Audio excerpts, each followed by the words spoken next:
Good afternoon. I think, Peter, you've laid the perfect foundation for what I'm going to talk about, because I'm going to sort of take everything you've said and take it on to maybe just flip it round back to these guys, the consumers, because quick introduction. Yes, I'm a chef by trade, although I haven't worked in hospitality for many, many years. We run a social media cooking channel that's aimed at demystifying food for an online demographic, very similar to Mob in that sense, as Peter mentioned. But the whole kind of crux of it is, for us, the dream is to just make more people and turn them into more awesome home cooks.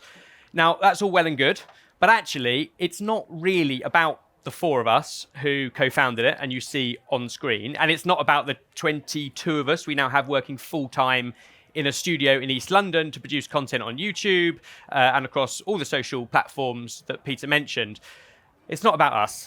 It's about the 12, 15 million people around the world who tune in every single month to watch our content. They're voluntarily watching the content, and they're watching it for, on average, 12, 14 minutes at a time. So we're not talking quick scrolls on short form content, but 35% of them are watching them on their smart TVs with their feet up on the sofa, and they're engaging in a dynamic conversation around food. So more than just recipe how-tos, but a dialogue about understanding where our food comes from, how it gets to our plates, and basically giving our audience an opportunity to have the information to allow them to make the decisions when it comes to planning, shopping, and cooking for themselves. And that's really the key. But whilst I talk about food and cooking, really the crux of what we do is friendship. The four of us, the co-founders you see on screen, we've known each other for 26 years, since we went to school together, age 12, and we run this business together as a team. And it is friendship that sits at the core of everything. Sorted started around a pub table, and I want you to imagine now, a glorious day like today, end of the week, a pub table. Pick 3 friends, any friends that you want to sit at that pub table. Everybody under this canopy will have a different people, but you'll all have the same values in people. There'll be people who are loyal to you.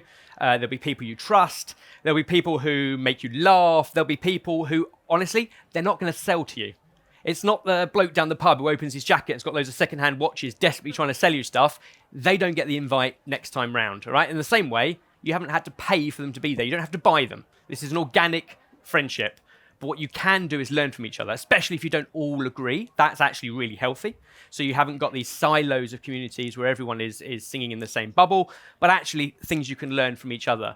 Those values that you will all have with your own friends around a pub table is what we put into our community with Sorted. Every piece of content we produce at Sorted Food has those values at the heart of it, so the audience feel like they're at that pub table with you. And that's why well over 1 billion video views on YouTube, some of which with Nigel or Uncle Roger, but they are the crux of the kind of the point of being there. Food and cooking is a wonderful catalyst to the conversation. Entertainment, inspiration first, with this underlying kind of education by stealth. To do that, we need to listen to the experts, because whilst I'm a chef, I'm not an expert in farming or nutrition or manufacturing. So we work with brands to learn and distill that down into a way that we can then share with an audience. That's one way of doing it. That's the way that most brands work with content creators and influencers. I hate the word influencers. The reason being, it's not us that are doing the influencers. It's the 12 million people watching our video that are influencing us, because we make the content they want to watch. They are influencing. So how can brands tap into that really engaged community who are all sat around the world's largest pub table, all passionately, voluntarily talking about food, and how can we all learn from them, the consumers? And that's the opportunity here, which is just something the last couple of years we've discovered has huge value.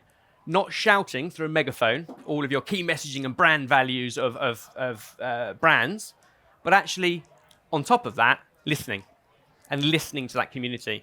And that's something that has huge, huge power. We spoke about earlier, some of the questions earlier about some of the statistics and in all the talks today, lots of numbers floating around, and that data's great. It really is, and it's all tried and tested and done by incredibly reliable methods, but by its very nature, statistics are historic. They're based on data. And there is a huge say-do gap. There's a lot of people sitting in surveys who are paid to take part in surveys. You often have to pay or at least give vouchers for people to take part in surveys. People are rushing through these answers. They're kind of giving the answers they want.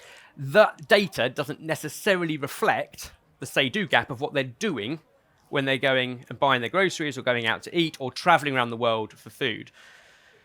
You can move on from that and do social listening, has its value, but most people aren't talking about their breakfast cereal or toothpaste on social media. That was kind of the Twitter world of 12 years ago, where people would tweet everything. Now you only tweet about the really good or the really bad. So most social listening, useless. You can, of course, do reports. They're kind of expensive. Alternatively, you can do focus groups, also very expensive, but huge bias in a focus group. What's really interesting, we did a project with Diageo earlier in the year, where actually they were looking to find out the consumer's opinion on a particular product they were looking to launch, an international product. And we hosted a live YouTube broadcast, and we had thousands, 140,000 people join the conversation and offer their opinions in real time. And not the opinions that are biased, because these are opinions amongst friends. So if your GP asks you how many units of alcohol you drank this week, you think very carefully before providing the answer. If your friends around a pub table ask you, you're likely to give them the truth. Sorted Food on a free broadcast on YouTube, they are your friends around a pub table, we get the truth. I'll be honest, too much truth, because we can't sift through it all, but we work with a company that uses AI that draws in all of that data and pulls out the relevant bits.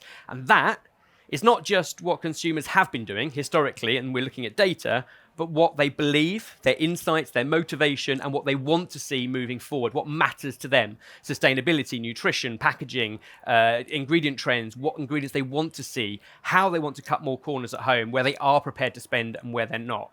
It's about listening to this bubbling, dynamic conversation amongst global foodies and then wrapping it up into useful things that brands can take away from it. So I'm going to leave you with that thought that yes, using content creators to cut through and reach an audience that can talk about products and brands and categories of products is really interesting. To teach and educate by stealth is important.